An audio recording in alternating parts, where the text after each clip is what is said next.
Johnson Wax Program with Fibber McGee and Molly.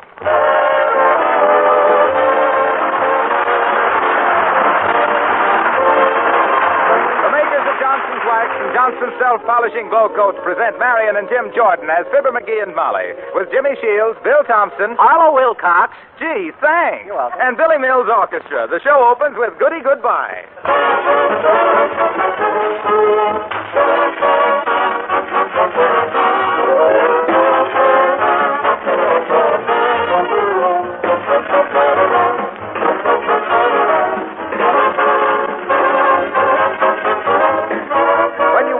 Wax, you save your floors. You've heard me say this many times, but I wonder if you've really stopped to think about it, about the unique service that genuine Johnson's Wax performs in your home. As a matter of fact, there just isn't any other product that can do what wax does for your floors, protect them and beautify them at the same time. The tough shield of Johnson's Wax is invisible, transparent, and yet it protects and guards the floor surface against scuffing feet, scratches, and dirt. This same shield of genuine Johnson's Wax adds rich, mellow beauty to your floors. Beauty that actually increases with every application. And, of course, Johnson's Wax is also a work saver. It does away with tiresome floor scrubbing. And Johnson Wax floors are the easiest of all floors to keep clean. And besides floors, there are 100 other labor-saving uses for Johnson's Wax. Furniture, woodwork, windowsills, leather goods. You'll find these extra uses listed right on the Johnson Wax package, paste or liquid.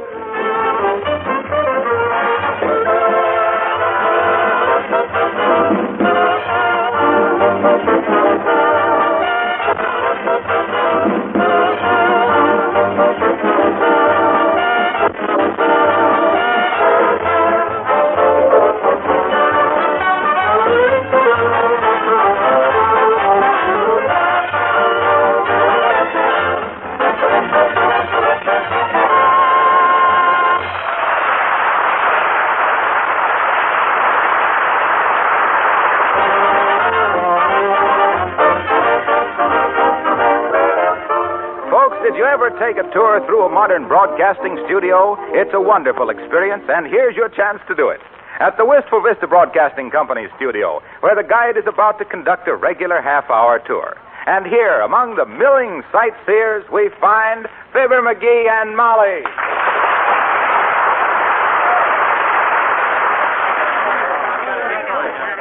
Oh, come on, Molly, let's go home. I'm getting tired waiting around here. No, sir. I wanted to take one of these studio tours for a long time, dearie. They say it's very educational. Okay. After all, radio's been butting into our home for 20 years. It's about time we returned the call. All right, folks, please form a line. Follow me. I'll explain things to you as we go along. Follow me, please.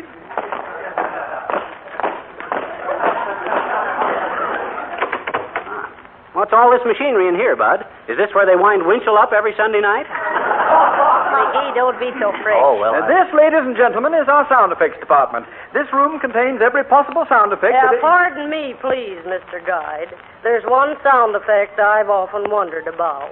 Yes, madam? For instance, on that Johnson Wax program, my stars, how do they get the effect of all those people laughing at Fibber McGee's jokes?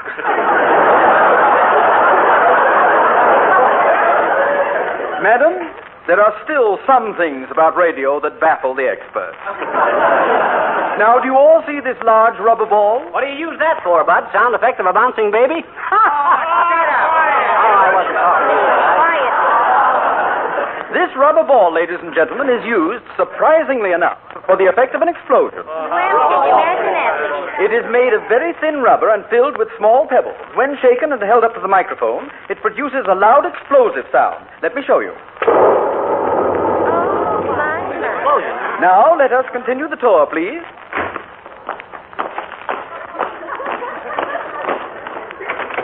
And this is our Studio J. It has an audience seating capacity of 350. This way, please.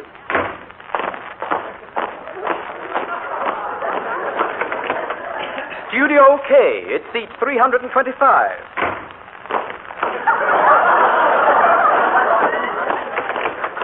Studio L seats 300.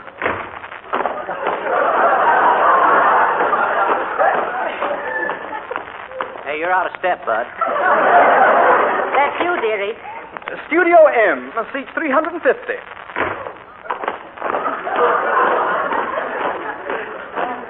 And this, ladies and gentlemen, completes the tour. Are there any questions? Yeah, I got a question, Bud. Yes, sir. What is it, sir? How do they get all them little pebbles into that rubber ball?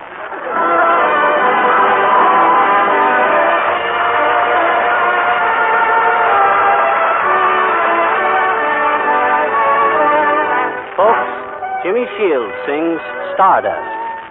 Sometimes I wonder why I spend the lonely night dreaming of a song. The melody haunts my reverie, and I am once again with you when our love was new, and each kiss an inspiration. But that was long ago. Now my consolation is in the stardust of a song beside a garden wall. When stars are bright, you are in my arms. The nightingale tells this fairy tale of paradise where roses grew. So I dream in vain. Always in my heart it will remain. My stardust melody, the memory of love's refrain.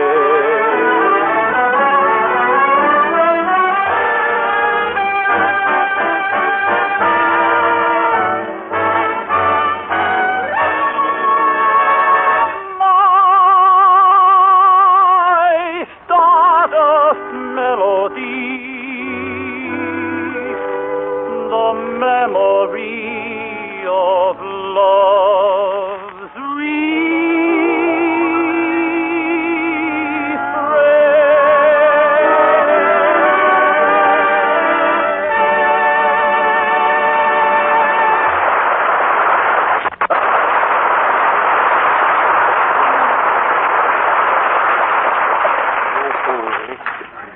Well, what'd you think of the studio tour, Molly? Oh, wonderful.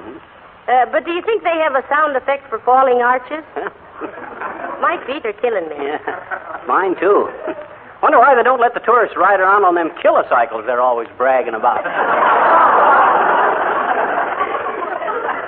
Here, sit down on this bench here a while, Molly. Ah, heavenly day. If that guide had showed us only 42 more studios, I'd have gone back for that rubber ball and blown the place up. Yeah, me too. Well, hello there, Johnny. Hello, Dar. What you doing? Resting. We were just taking a studio tour. Eh? We were kind of disappointed on not seeing any radio stars, though, old-timer. Molly thought if she could only make a grab at Jack Benny's ostrich, it would be quite a feather in her hat.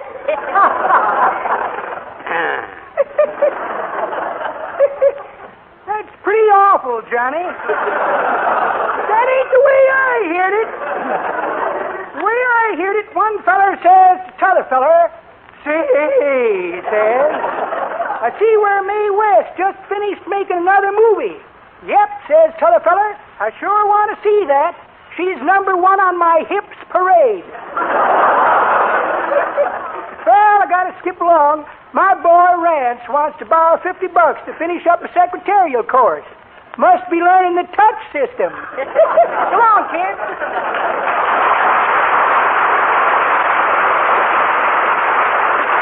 Imagine that old twerp. He's just a feeble old squirt from the Fountain of Youth. Ah, well, come on. Let's go home. Okay. I'll be so tired in the morning I'll have to do the dishes in bed. Oh, McGee, look. There's Mr. Gildersleeve. Oh, hi, Gildy, old man.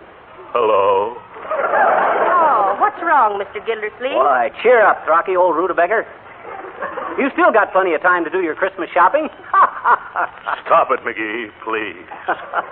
I'm in no mood for that sort of thing. Okay, I'll quit. Oh, I'm in a terrible mess, McGee. Terrible. Well, if this was 15 years ago, I'd think your home brew had exploded. What is it, Mr. Gildersleeve? Now, look, Gildersleeve. Personally, I don't know why I should want to help you. You hate my, and I don't like yours either. But I'll help you if I can, McGee, you're so full of balloon juice you ought to travel around with a ground crew. So? But I've simply got to talk to somebody. My, it's nice to have you boys on such friendly terms again. What's the trouble, Mr. Gildersleeve? Well, as you know, I am the manufacturer of Gildersleeve's girlish girdles. Yes? Now, here's what happened. Yeah? I decided to go on the radio with my advertising, so I contracted for a half hour on the air. Oh, how marvelous. Oh, that's quite a contraction, Rocky. What kind of show you got? I haven't got a show. What? That's what's the trouble. In exactly 20 minutes, Gildersleeve's girlish girdles go on the air, and I haven't any program. Oh. And all because the union won't let my wife sing. Gildersleeve, there must be a power watching over you to meet me at a time like this. What you mean, McGee? Well, now that you've laid an egg, I'm going to save your bacon. I've got a great idea for a radio program, brand new. But what do you know about radio broadcasting, McGee? Who, me? Why, shucks, Gildersleeve. I've been interested in radio ever since I was knob-high to a door slam. Why, even as a little tyke, I studied broadcasting because I simply loved to work at a microphone. For the love of Mike McGee, I was known as in them days. For the love of Mike McGee, the mastermind who made Marconi's mysterious megacycle machine a modern miracle of music, merriment and melodrama for miscellaneous multitudes, monarch of melody whose melancholy murmuring of Mother Macree and McCushla mellowed the mascara on milkmaids in Milwaukee, mere maids in the Mediterranean, and miladies' maids in Manhattan, and mercy me, the magic manipulator of the mandolin, memorizing a mass of melodic manuscripts from the mountain music for old Matilde to let me solve your problem, Gildy.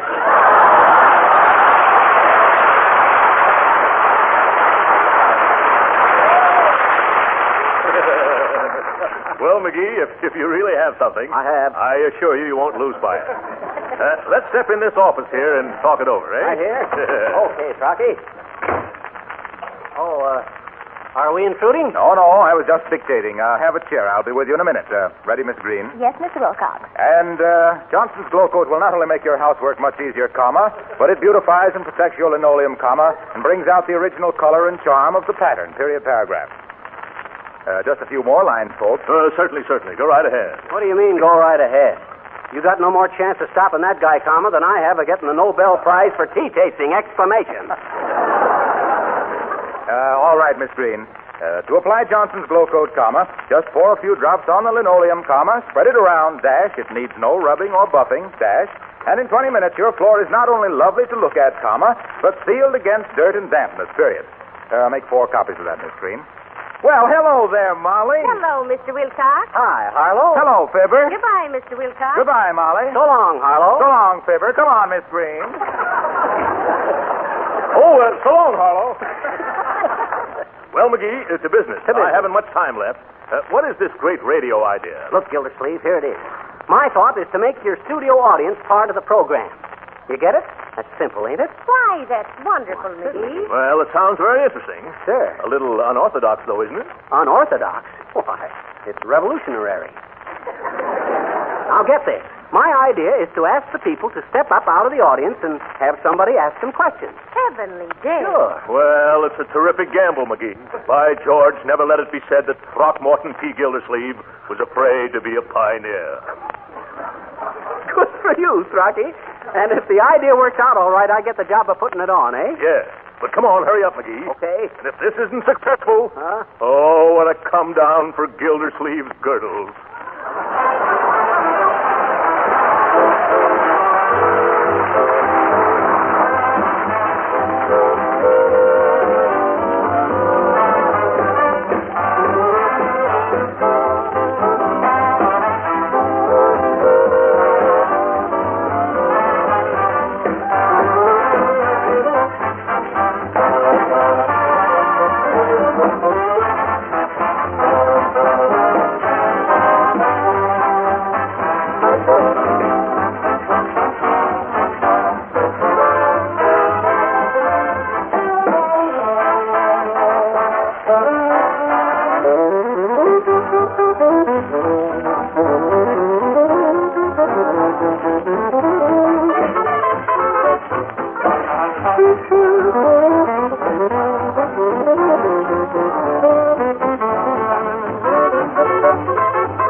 Thank you, Billy Mills. And, folks, welcome to the Gildersleeve Girdle Quiz. Wow. Tonight sees the introduction to radio of a sensational new idea. We're going to make you, the audience, a regular part of the show. Won't that be ducky? But first, let me introduce our mistress of ceremonies, Molly McGee. How do you do, I'm sure. Notice her graceful bow, folks? That was made possible by the comfort and flexibility of a Gildersleeve... McGee! Oh, yeah. Well, to get on with the program, folks, we're going to ask different members of the audience to step up on the stage and draw questions out of a hat. Them answering the question correct gets either a $5 bill or an order on the Bonton department store for a Gildersleeve girdle. Now, don't be shy. Nobody's going to be embarrassed. Except you. Huh? Except me. What do you... Oh. Will somebody volunteer from the audience? Wait a minute. Let me through there. Well, now, here's the first contestant, McGee. Will you please draw a slip out of the hat, sir? Yeah, okay. And here is the first question. And I might say it's a tough one. Name the place and date of the birth of Milton J. Prentwhistle, the famous wallpaper designer.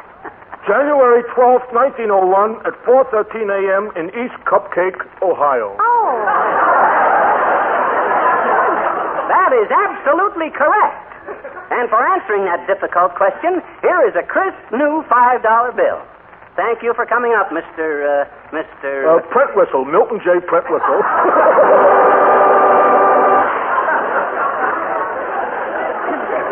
Well, now, here's the next volunteer, McGee.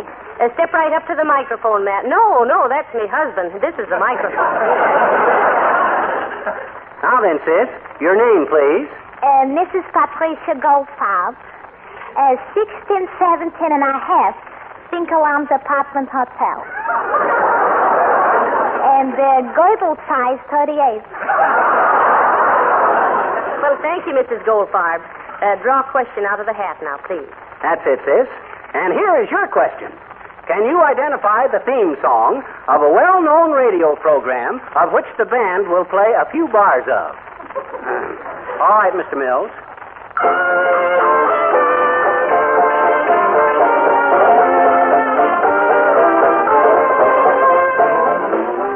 Oh, come, Mrs. Goldfarb. Whose theme song is that?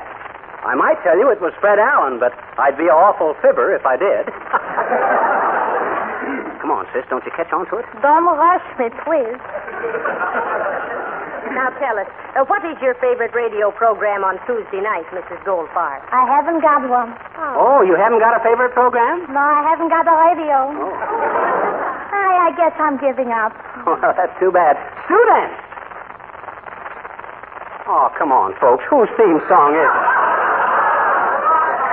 Da-dee-da-da-da. Ah, I see we have another volunteer from the audience. Here you are, Chowderhead, at your service. Oh, thank you, sir. Your name, please? Horatio K. Boomer, care of Joe's Tavern. While you're there, see what the boys in the back room will have that I haven't got. Now, your occupation, Mr. Boomer? Broker. Much, in fact. Thank you, Mr. Boomer. Will you please draw a question? That's it. Now, your question is, where is the Taj Mahal? Taj Mahal? Yep. Don't accuse me till I take a look. Taj Mahal, Taj Mahal. Where did I put that Taj Mahal? Have it right here someplace. Let me see now. Here's a small straitjacket to keep me from biting my nails. Drinking glass made from Confederate money. Yes, the original Dick. Has a cork leg in case I have to float alone. Set of marked beans for unscrupulous bingo players. Aha, what's this? Oh, yes, a wig I took from a man named Peters. Going to give it to my brother, Paul. Seems like I had to rob Peter to pay Paul. Yes, and a check for a short beer. Well, imagine that. No Taj Mahal. Well, sorry, Mr. Boomer. No $5 for you. Well, it's a smart shark that never flashes a fin. Good evening, my dear. Good night, Ascot Biscuit.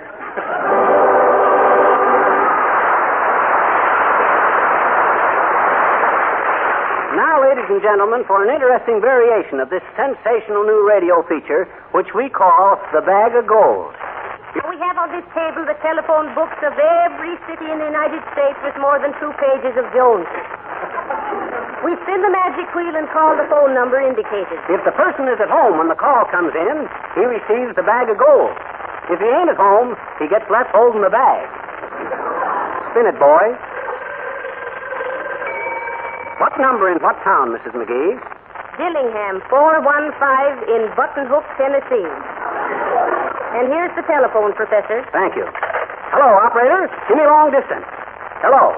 This is the Bag of Gold, calling Button Hook, Tennessee, Dillingham, 415. Hello? Hello? Is this Button Hook, Tennessee? Oh, is that you, Mert? Oh.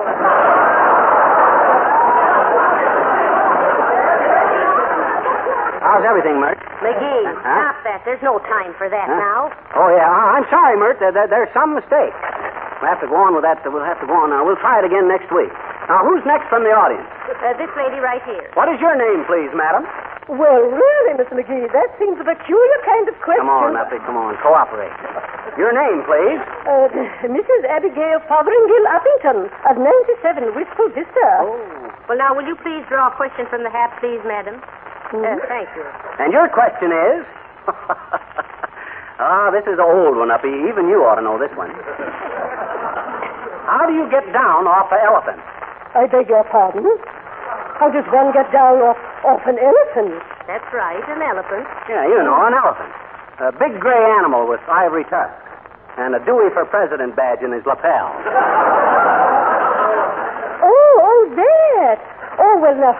Oh, but really, I've had very little experience in either mounting or dismounting from a pachyderm. Now, the word is elephant, and how do you get down off of it? Well, in the first place, my dear, I consider the question very clumsily worded. It should say, how does one descend from an elephant?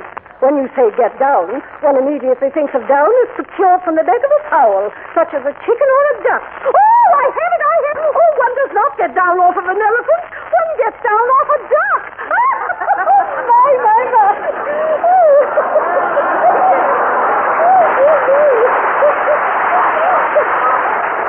Really, now, that was quite clever of me, wasn't it? You betcha, Uppy. And here's an order on the Bonton department store for a genuine Gildersleeve girlish girdle. Oh. Though girlish is stretching it a bit. Well, folks, I see the hands of the old clock on the wall indicate we only got time for one more contestant. One more volunteer, please. Your name, please? My name is Socrates W. Maxim. Socrates W. Maxim. Just call me Sock. And where do you live, sir? Well, I have my residence. My home is located. I have my residence. I live in Punxsutawney. Next week, I am moving to Ames, Iowa. Now, if you'll draw a question, please. Thank you. Oh, and the question is, how would you say Peter Piper picked a peck of pickled peppers in pig Latin? If I ain't mistaken, Bud, you're going to earn this $5 the hard way. Well, come on now. Peter Piper picked a peck of pickled peppers in pig Latin. Peter pay, Iper pay. Peter pay, Iper pay. Oh, it ain't worth it.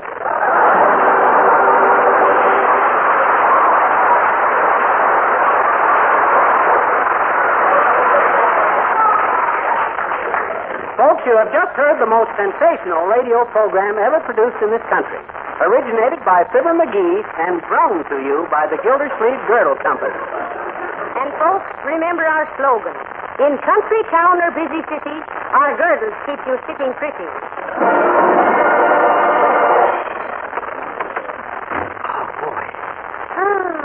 That was wonderful, McGee. I'm so proud of you. Oh, Chuck, you were just as good as I was, Molly. You think so? Boy, will old Gildersleeve be tickled about this. Well, I'm pretty happy about it myself. Say, how did you ever think of it? You're so clever, dear. Oh, shucks, it was nothing that any red-blooded, clean-living American boy wouldn't have thought of. Now, look here, McGee. I want a word with you. I'll bet you do, Gildersleeve. Wasn't that the most terrific... I've been bamboozled. Huh? I've been misled. What? I've been had. Oh, well... What do you mean, Mr. Gildersleeve? This program of yours is out.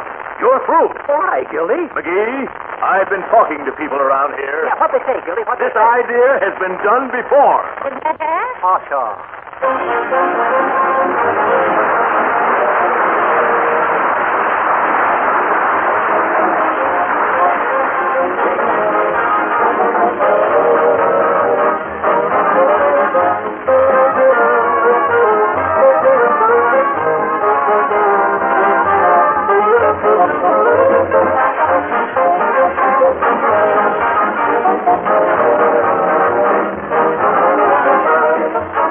Fibber and Molly will be back in just a moment. But first, let me ask, how's your kitchen floor these days? Is it bright and cheerful, or are the colors faded and gloomy?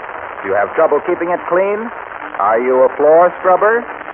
It's my ambition to keep right on telling the wonderful story of Johnson's self-polishing glow coat until every kitchen floor in America is sparkling with glow-coated beauty. And every one of my listeners enjoys the extra time and leisure that glow coat gives them. This modern floor polish becomes more popular every day because it fills such a need.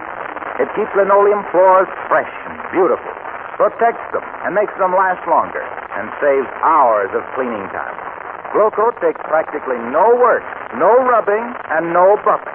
You simply apply, and in 20 minutes your floor has dried with a beautiful protective polish that's so easy to keep clean. You can use Glow Coat on your varnished or painted wood floors, too. Ask your dealer tomorrow for a can of Johnson's self-polishing Glow Coat, spelled GLO-COAT.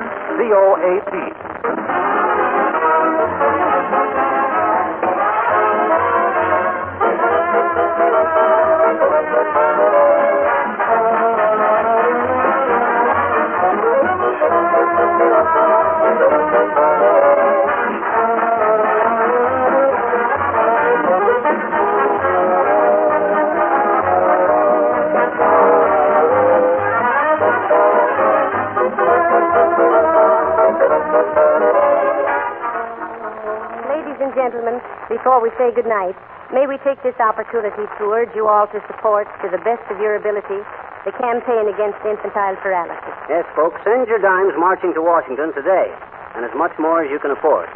Remember, what looks like small change to you may bring about a big change in the life of some crippled child. Good night. Good night, all.